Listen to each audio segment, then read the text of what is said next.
नमस्कार मंडळी, जो न्यू इयर आणि क्रिसमसला स्पेशली बनवला जातो असा प्लम केक आज आपण घरी बनवणार आहोत। खूप साऱ्या टिप्स सोबत मी याला सांगितलेला आहे, तर तुम्ही बघू शकता तो किती स्पॉन्जी तयार झालेला आहे आणि सर्व बाजून त्याला किती छान इव्हनली कलर आलेला आहे। असाच परफेक्ट केक तयार होण्यासाठी तुम्ही हा व्हिडिओ आहे तो स्किप न करता एक बारीक टिप्स तुम्ही बघा।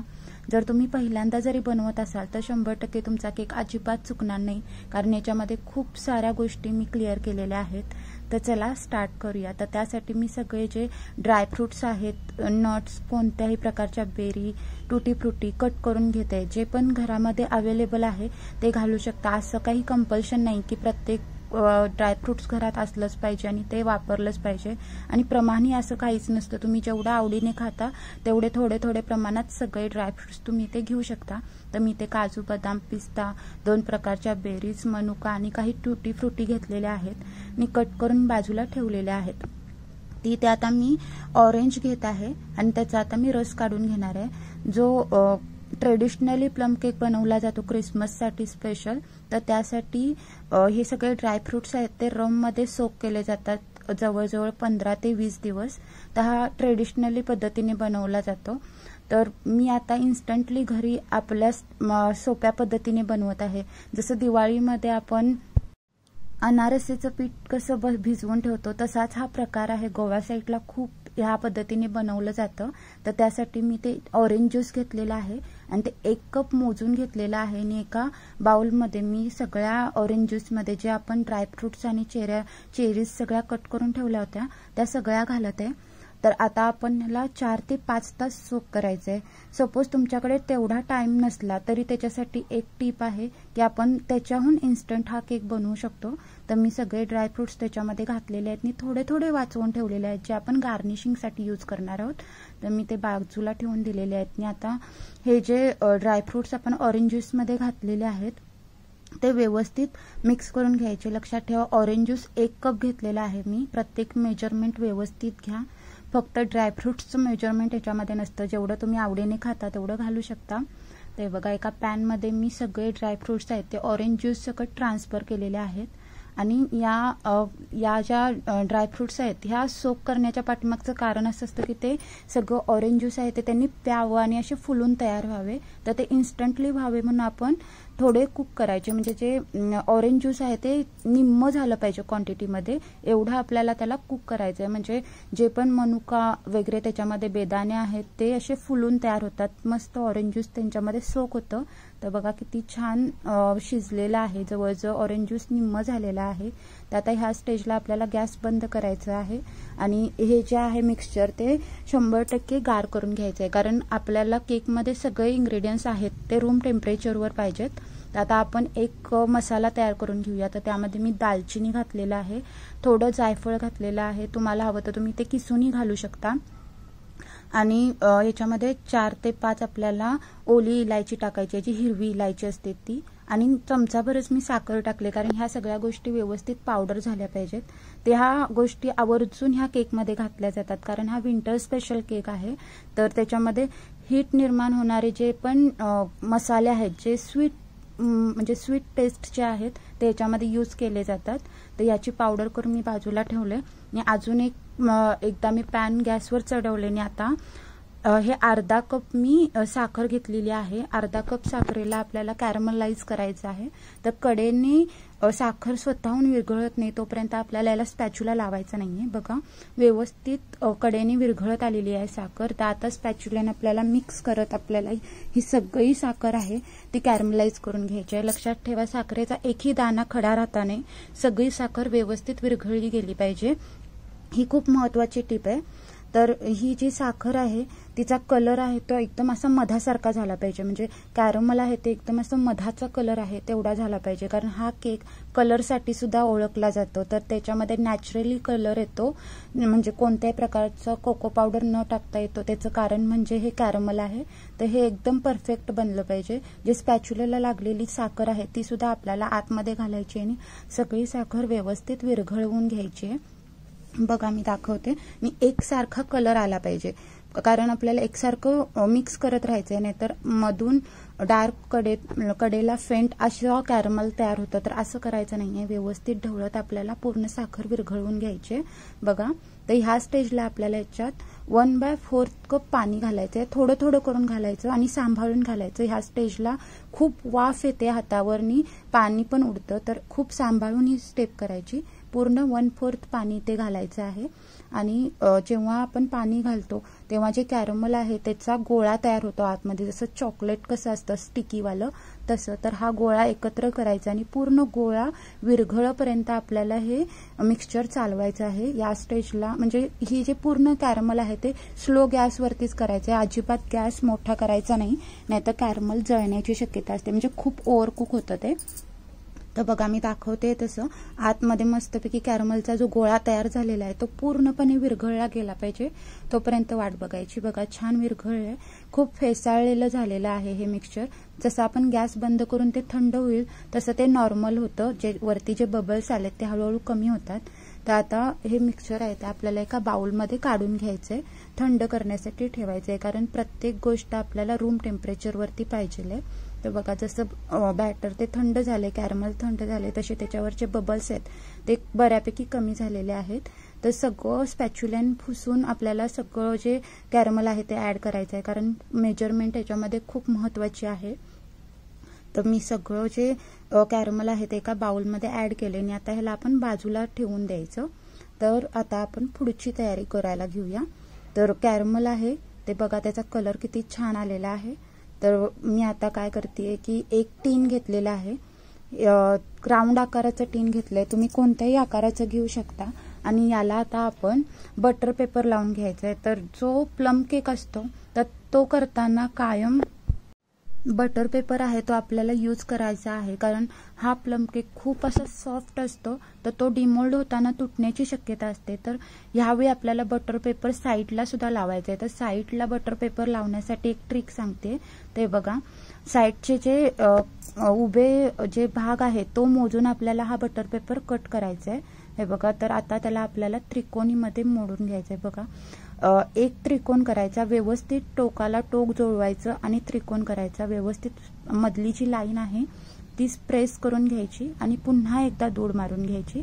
सेंटर मात्र जो त्रिकोणाचा सेंटर आहे तो आपल्याला व्यवस्थित ठेवायचा आहे, कारण आपला टीनचा सेंटर तोच असणार आहे. तर पुन्हा एकदा सेंटर व्यवस्थित एकामेकाला त्या जोडून प्रेस करून घ्यायचं आणि अजून एकदा आपल्याला त्याला फोल्ड करून घ्यायचं. म्हणजे व्यवस्थित तुम्ही बघू शकता 3 वेळा आपण याला फोल्ड केलं. तर जे सेंटर आहे त्याचं टोकाचं जे शार्पनेस आहे ते व्यवस्थित बघायचं. सगळ्या घड्या एकामेकावर ठेवायच्या आणि प्रेस करून घ्यायचं. आणि आता जे टोक आहे ते टीनच्या सेंटरला ठेवून आपण आधी काय केलं होतं, नुसतं जी टीनची साईड आहे ती मोजली होती. तर तसं न करता टीनची जी उंची आहे ती सुद्धा मोजायची आहे आणि त्या साईडला मार्क करून आपल्याला गोलाकार कट करून घ्यायचं आहे. ते बघा व्यवस्थित मी कैचीच्या साहाय्याने त्याला कट करून घेतलेला आहे आणि मी तुम्हाला ओपन करून दाखवते. व्यवस्थित असा राऊंड आपल्याला इथे भेटतो. तर हा राऊंड आहे तो आपल्याला आतमध्ये बसवण्यासाठी अजून एक छोटीशी ट्रिक करायची आहे. तुम्हाला बघताना हे खूप झंझटी वाटत असेल, पण खूप इझी आहे. एक दोनदा केलात तर तुम्हाला एकदम सोपं होऊन जाईल. ते बघा मी सेंटरला टोक ठेवून जे राऊंड आहे ते मेजर करून घेतलेलं आहे आणि त्याला दूड मारून घेतलेली आहे. तुम्ही जर कन्फ्यूज होत असाल तर पेनाने लाईन मारून घेतलात तरी चालेल. आणि नंतर आपल्याला ती एक साईड ओपन करायची आणि मधून कट द्यायचा आहे जिथपर्यंत आपण मार्क केला होता तिथपर्यंत. आणि सेम तसं दोन्ही साईडचे जेवढेही दूड आहेत तेवढे सगळे आपल्याला कट करून घ्यायचे आहेत. म्हणजे ज्या कडेच्या साईड्स आहेत त्या व्यवस्थित चारी बाजूनी कट होतात आणि मधला सेंटर आपल्याला आहे तसा भेटतो. याने काय होतं की जो राऊंड शेप आहे तो कव्हर करायला बटर पेपरने एकदम इझिली होऊन जातं. तुम्ही एकदा करून बघा, तुम्हाला ही ट्रिक समजली तर एकदम सोपी वाटेल. तर आता सगळे मी कट देऊन घेतलेले आहेत आणि मी आता तुम्हाला ओपन करून दाखवते. किती छान आपल्याला राऊंड मिळाला आणि कट ही इव्हनली आलेले आहेत. आणि आता काय करायचं, जो सेंटर आहे तो टीनच्या मध्ये ठेवायचा. टीन सरळ करून घेतलाय मी आणि मध्ये ठेवून नुसतं प्रेस करायचं दोन्ही हातांनी. एकदम इझिली बसून जातो हा बटर पेपर.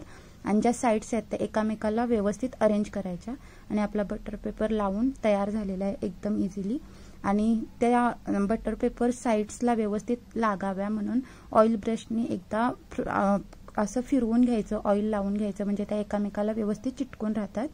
आणि आता आपलं जे टीन आहे ते एकदम परफेक्टली तयार झालेलं आहे. तर तुम्हाला ही ट्रिक आहे ती सोपी वाटली असेल तर तुम्ही ट्राय करा, नाहीतर तुम्हाला जसं सोपं वाटतं तसं तुम्ही बटर पेपर लावू शकता. पण प्लम केकमध्ये बटर पेपर लावणं हे खूप गरजेचं आहे. नुसतं तेल लावून डिमोल्ड होताना केक तुटू शकतो, कारण तो खूप सॉफ्ट असतो. तर आपला टीन तयार झालाय. मी आता भांडं प्री हीटला ठेवते. बाकीचे केक आपण जसे बेक करतो तसंच बेक करायचे, बाकी काय वेगळं करायची गरज नाही. फक्त जे झाकणाला होल असतं ते व्यवस्थित पॅक करा आणि मीडियम गॅसवरती आपल्याला प्री हीटला ठेवायचं आहे. आणि आता मी तुम्हाला कॅरमल दाखवते कसं तयार झालेलं आहे.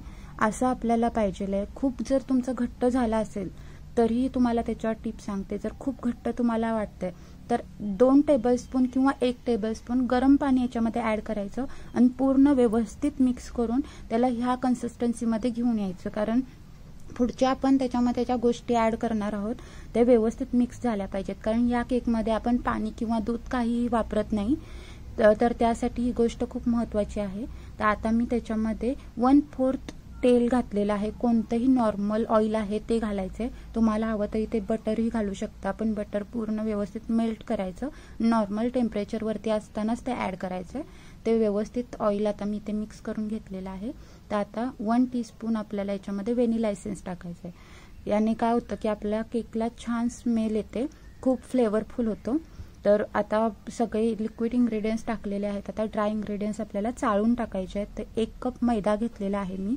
जी दालचिनीची पावडर केली होती ती 1 चमचा आणि 1 चमचा आपल्याला आल्याची पावडर घालायची आहे, जी मार्केटमध्ये इझिली मिळून जाते. नसेल मिळाली तरी स्किप केली तरी चालेल, पाहिजेच असं काही नाही.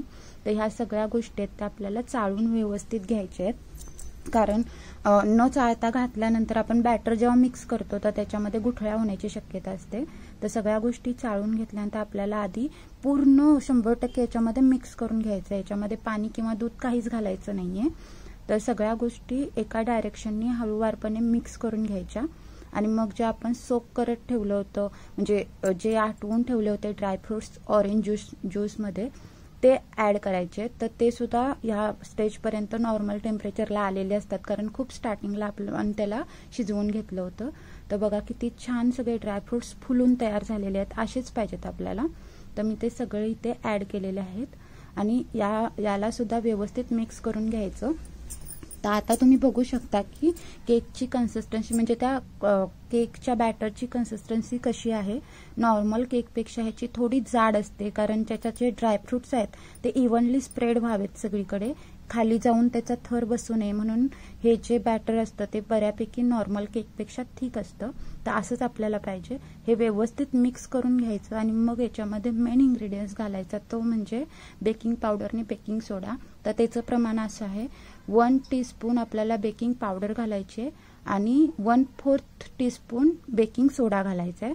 तर मी ते बेकिंग पावडर आणि बेकिंग सोडा एकाच ठिकाणी घातलाय, कारण आपल्याला त्याला 1 चमचा व्हिनेगर किंवा व्हिनेगर नसेल तर लिंबाचा ज्यूस घालून आपल्याला त्याला ऍक्टिव्हेट करायचंय. हे बघा बबल्स आलेत, त्याला असं फेस आहे. तर आता हे सगळं आपल्याला बॅटरमध्ये हलक्या हाताने मिक्स करून घ्यायचंय. लक्षात ठेवा, जे पाऊलला कडेला पीठ लागलेलं आहे ते सुद्धा स्पॅच्युलाने आपल्याला आतमध्ये घ्यायचंय. सगळ्या पिठाला इव्हनली ते सगळं स्प्रेड झालं पाहिजे. पण ही प्रोसेस फास्ट करायची, खूप जास्तही मिक्स करायचं नाही. ओव्हर मिक्स झालं तर ते ऍक्टिव्हेट झालेली त्याची रिॲक्शन आहे, त्याचा मग केकमध्ये उपयोग होत नाही. म्हणून आपण प्री हिटिंग आणि टीन रेडी हे कधीही बॅटर मिक्स करायच्या आधी करून ठेवतो. तर आता लगेचच आपल्याला हे बॅटर टीनमध्ये ऍड करायचंय. तर सगळं बॅटर व्यवस्थित आतमध्ये ऍड करायचं. कन्सिस्टन्सी अजूनही बघू शकता अशीच पाहिजे. 2 ते 3 वेळा आपल्याला हे टीन टॅप करायचं आहे आणि जे आपण उरवलेले जरा जरा ड्रायफ्रुट्स होते ते वरून तुम्ही स्प्रिंकल करायचे आहेत. याने काय होतं, केक दिसायलाही छान दिसतो. तर मी हे सगळे कट केलेले घातलेले आहेत. तुम्हाला हवं तर तुम्ही अख्खे पण घालू शकता, म्हणजे जे काजूच्या डाळी करून सुद्धा लावू शकता, त्या पण छान दिसतात. पण ही सगळी प्रोसेस फास्ट करायची आणि मग आपल्याला ह्याला बेक करून घ्यायचंय. तर नॉर्मल केक आपले 45 ते 50 मिनिटांमध्ये होतात बेक, पण ह्याला कधी कधी 1 तासही लागतो. तर बघा मी ते प्रीहीट केलेल्या भांड्यामध्ये एकदम केअरफुली या टीनला ट्रान्सफर करते, झाकण लावून बारीक गॅसवरती. आपल्याला ह्याला 50 ते 55 कधी कधी 60 मिनिटंही लागतात. तर व्यवस्थित बेक करायचं आहे, याला खूप घाई करायची नाही. तर बघा जवळजवळ मला 50 ते 52 मिनिटं लागली होती. मी स्टिक इन्सर्ट करून तुम्हाला दाखवते, एकदम क्लिअर आलेली आहे. आणि हा केक 100% गार करून मगच डिमोल्ड करायचा, नाहीतर मग काय होतं जे कडा आहेत त्याचे एकदम सॉफ्ट असतात, तुटण्याची शक्यता असते. तर हा गार करताना तसाच सोडायचा नाही, नाहीतर वरचा जो भाग आहे तो कडक होतो. तर कोणत्याही कॉटनच्या कपड्याने त्याला झाकायचं आणि एक अर्धा तासासाठी ठेवून द्यायचं. छान गार होतो, मस्त गार झालेला आहे केक. तर आता ह्याला आपण डिमोल्ड करूया. तर डिमोल्ड इझिली होतो, आपण बटर पेपर लावलेला आहे त्यामुळे खूप काही टेन्शन राहत नाही. बटर पेपर मात्र हळूवार एक त्याच्या पाकळ्या आहेत एक त्या व्यवस्थित काढून घ्यायच्या, नाहीतर मग केक आहे तो डॅमेज होण्याची शक्यता असते. कारण हा केक खूप सॉफ्ट असतो, जेव्हा तुम्ही करून खाल तेव्हा तुम्हाला कळेल. तोंडात घातल्या घातल्या विरघळतो. त्याचा सॉफ्टनेस तुम्ही बघू शकता आणि कलरही बघू शकता. आपण जे वरून ड्रायफ्रुट्स टाकले होते त्याने किती छान कलर आलेला आहे. तर मी तुम्हाला हा कट करूनही दाखवेन. आतमधली जाळी तुम्ही बघू शकता किती परफेक्टली आलेली आहे. आणि याच्यामध्ये आपण कोको पावडर वगैरे काहीच न घालता याचा कलर असा ब्राउनिश आलेला आहे. त्याचं कारण म्हणजे जे आपण कॅरमल तयार करून घेतलं होतं ते. तर वरून आपल्याला ह्याला एक सॉफ्टनेस देण्यासाठी मी हनी लावलेलं आहे. हे ऑप्शनल आहे, तुम्हाला हवं तर तुम्ही लावू शकता, नाही लावलं तरी चालेल. तर आजची ही रेसिपी तुम्हाला कशी वाटली नक्की सांगा. घरी एकदा तरी ट्राय करा. बाहेरून आपण विकत आणतो त्यापेक्षा खूप असा स्वस्त घरामध्ये पडतो आणि खूप हेल्दी असतो. तर हा बाहेर खूप महाग मिळतो केक, तर घरामध्ये त्याच पैशांमध्ये भरपूर असा केक तयार होतो. तर नक्की घरी ट्राय करा, अजिबात चुकणार नाही. एक न एक स्टेप फॉलो करा. तर आजची रेसिपी आवडली असेल तर तिला लाईक करा, चॅनलला सबस्क्राईब करा, बेल आयकॉन दाबा, म्हणजे अशाच नवीन नवीन रेसिपीजची लिंक तुमच्यापर्यंत सर्वात आधी पोहोचेल. आणि रेसिपी बघितल्याबद्दल धन्यवाद. Bye bye.